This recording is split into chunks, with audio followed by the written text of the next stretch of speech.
All right, welcome back. Let's go and talk about the 2020 African Nations Championship. We said earlier Nigeria not there, but we're still duty bound to talk about the African Nations Championship because it's a big event. So let's show you the groups and just talk through it. Host nation Cameroon. It's in Group A with Mali, Burkina Faso, and Zimbabwe. And wow, I'm that seeing very, very tough group. Cameroon, Mali, Burkina Faso, Zimbabwe are no slouches as well. So, very interesting indeed. In Group B, you have Libya, Congo, DR.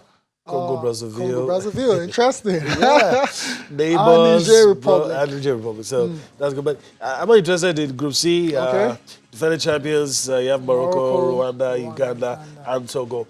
This looks tough on paper as well. It's going to be interesting to see what happens in this one. Then in Group D, the Chipopopolo, the Guinea, Zambia, Namibia, and Tanzania in that one. And at this level, when you're looking at these teams, don't think about what they are with their male. No, just no. This is all about the strength. Yes, of their domestic league. Right. The margins, the gap is probably non-existent in some cases. You could see Niger and Cote d'Ivoire.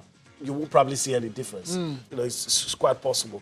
It's a shame Nigeria is not here. Would have loved to have been an opportunity for the home lads to show what they're capable of doing. But of course, draws have been made. The hosts are ready. Show must go on. Nigeria, no problem. Yeah. Like I said, it's a massive setback for Nigeria. A lot of those players are fantastic platform for them. Yeah. The last shop edition, window for a lot of them. Exactly. A lot of scouts are waiting, watching and trying to get those players to better situations. But it's unfortunate and during those matches, qualifying matches, a lot of people saw the writing on the wall. Yeah. We kind of knew like the way this. Yeah, it was obvious. It was obvious. It was obvious. I mean, and so at some point we thought we were going to help ourselves do something drastic, but it looked like it wasn't our priority, because if it was our priority, we would have ensured that we qualified, because the hurdle we had to cross wasn't no disrespect, but not the greatest hurdle. Not the greatest, and we still managed to bungle it as we do sometimes. But all right, anyways, show goes on. Surely, that's how it is. All right, so let's talk about something that has made a lot of Nigerians excited. Something that a lot of people. Yesterday with bated breath, waiting for so funny, waiting for the English Premier League, waiting to see Manchester United, not really caring whether Manchester United wins or lose, but because of our boy Odion Ighalo, and of course made his debut, and it's also good, made his debut on the day his team wins. Yeah, made a cameo, very cameo, like literally a cameo, coming on in the first, in the 90th minute for Anthony Martial. And like I said earlier, he had a chance to score. Couldn't take it, probably because it wasn't probably ready. Ready or warmed up. Let's put it that way. But to the game itself, very interesting game. Anthony Martial scoring on the dot on the stroke of 45 minutes to give United that lead. And I thought it was bad defending on the part of Chelsea, allowing Martial, who's not renowned for his aerial prowess to get that header. To get on the end of that header. And it's always a bad thing to concede a goal at that time of a match. Then Harry Maguire as well too is more renowned for his aerial prowess, and was a towering header from Bruno Fernandes cross. And once it was 2-0, you struggled to see how Chelsea were going to get back in the game. But they did get back into the game, and VAR, big talking points. VAR intervened. First of all, it was Kurt Zuma. Yep. Fantastic volley. In the lead up to the goal, it looks like there was a pushed. So you think that was the right decision? Yes. I don't know. But see, the first is not as painful as the second. That second one, right? No. Giroud. Any manager will lose his head for that. Just a little part of the... But it's offside. Yeah, but the rules are the rules. The rules are the rules. But things like that, it will get you.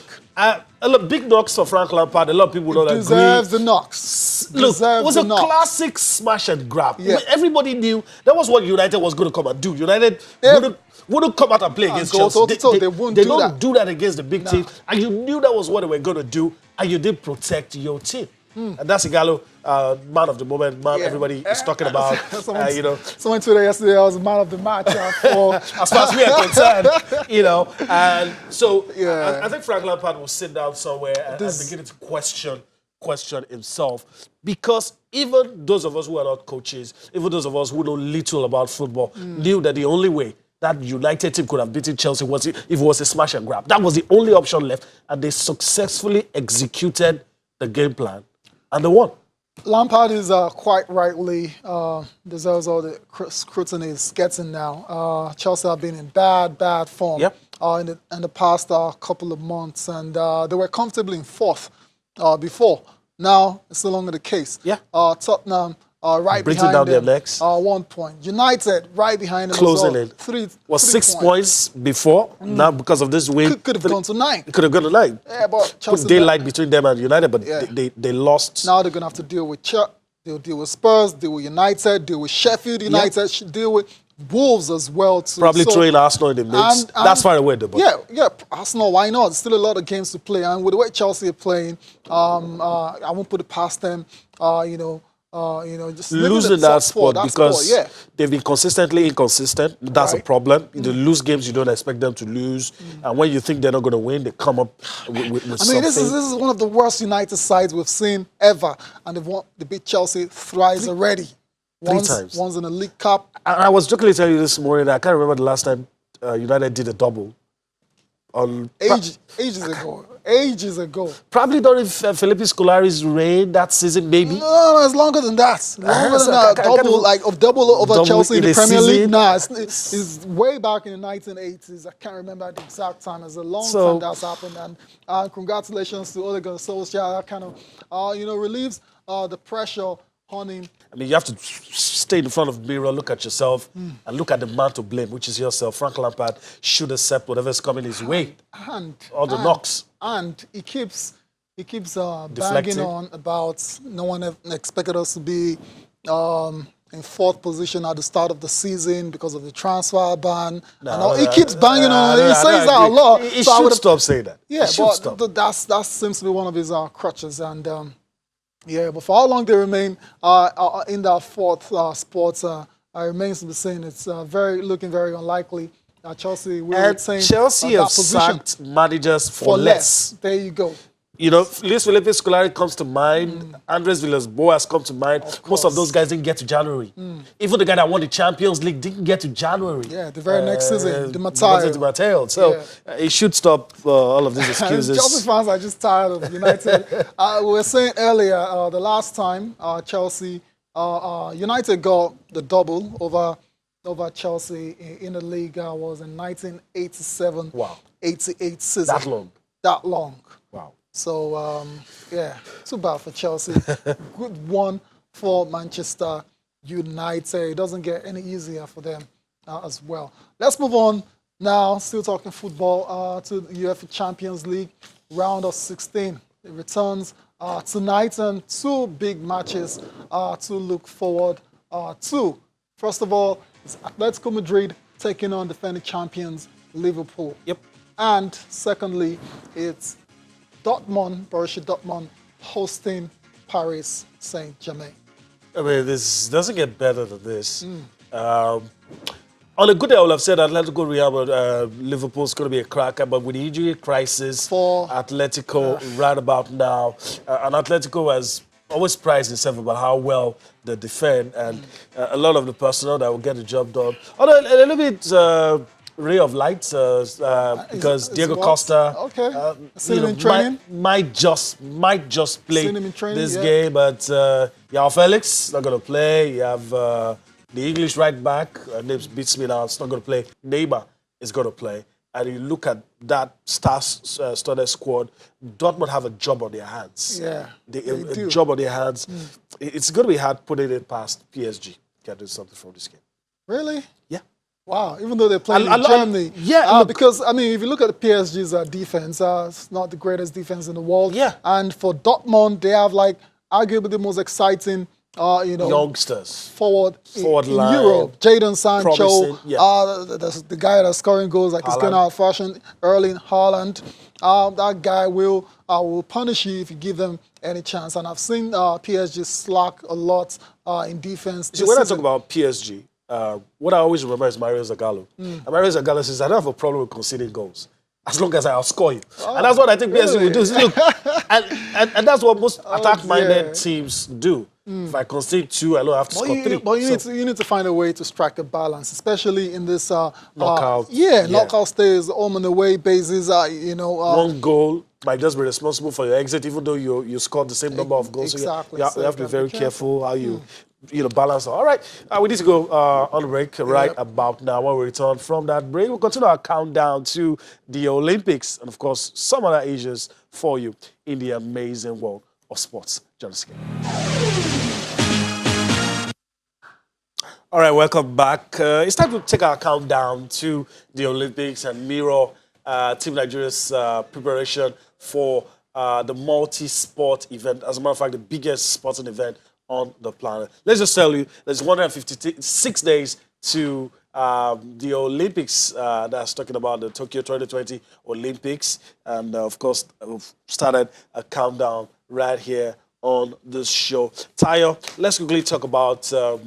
knowing it's 156 days to go, let's talk about 4 of ours taekwondo athletes going for preparing to go to Morocco for qualifiers. Yeah. And, of course, a lot of confidence oozing out of the Taekwondo Federation. And, I've heard comments attributed to Chukwumerije saying, look, our athletes will be in Tokyo. And that's good to hear. Fingers crossed. We'll see how it pans out. But first, they need to, clear that hurdle of qualification. The Nigeria's quartet of Elizabeth Ayana Cho, Benjamin Okwomose. There's also reigning African champion Chinazum Nwosu, as well as Ifeoluwa Ajayi will fly Nigeria's colors at the African qualification tournament for Tokyo 2020 in Rabat, Morocco. So let's hope they are like ready because everyone is coming to that competition to try and pick their slot. So it's going to be very, very competitive, and hopefully they're ready. Yeah, hopefully they will. Like I said, a lot of comments attributed to Chika Chukwumerije, and he's hoping that Nigerian taekwondoists will be at this year's Olympics. That's what we hope. 4-4 wouldn't be bad, though. Not at all. Not at all. I'm hoping we get that. Exactly. For Aya Nacho and Okwomose, they will compete in the female minus 67 kg category, while male plus 80 kg events, and while Nwosu and Ajayi will fight for their spots in the female minus 57 kg and male minus 68 kg categories. The qualifiers scheduled for February the 21st. A few days from now. Yeah, through the 23rd. So wish all these guys, the quartet, all the best, and hopefully they can secure qualification for the Olympics. Yeah, it's time to take a look at the papers now. We're at the home stretch, so let's just go straight to the papers for today, the Tuesday edition. Let's start with Sport Alive. Let's see what we have in Sport Alive. We talked about it already. Our Felix already ruled out. Talk about the Atletico forward. He's ruled out of the game against Liverpool. Diego Costa might just play, who knows, but he's been training. Other stories there, Saul insists that Atletico can hurt Liverpool. I would say that if I was an Atletico player as well. Wilfred Ndidi building strength. That's for the upcoming game against Manchester City in the English Premier League.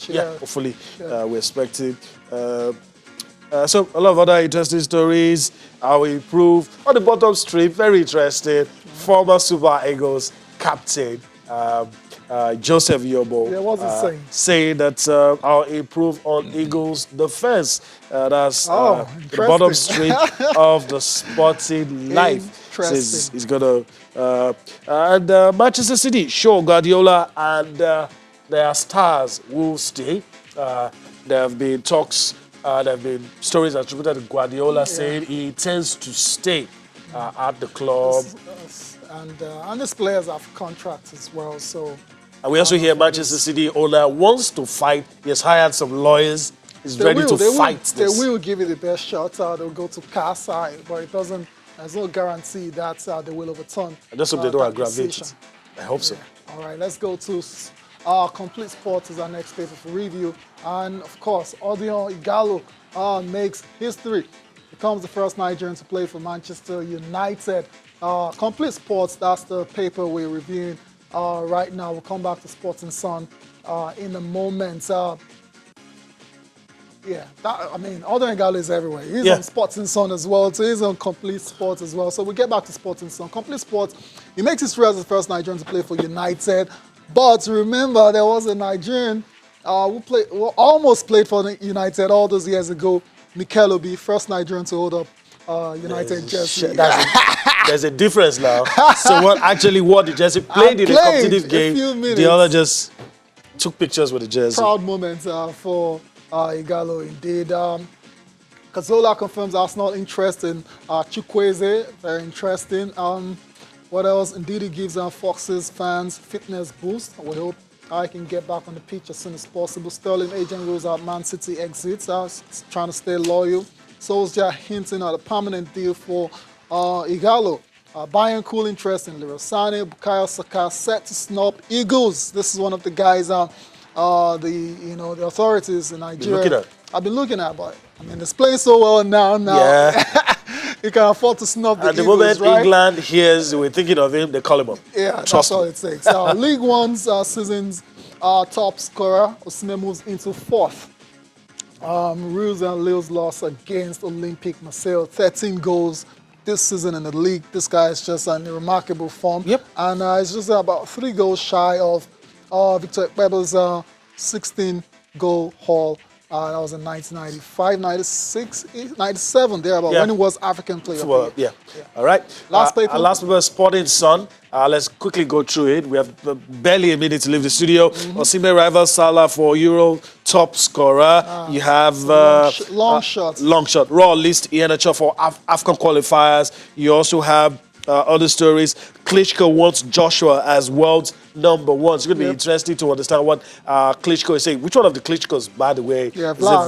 Is it Vlad? Vlad, of course. Vlad. He's a big fan of AJ. All right. So, and this story keeps appearing. LFF appoints Amokachi as technical director. Still waiting for confirmation from Nigeria's football governing body on that. And so that's a wrap on the show today. That's a wrap on the papers and a wrap on the show. We do hope that you've enjoyed everything we brought to you today. Of course, we'll be back here again tomorrow to do what we do, which is take you on a trip across the money-spinning world of sports. I'm Yemi Adebayo. Bye-bye now.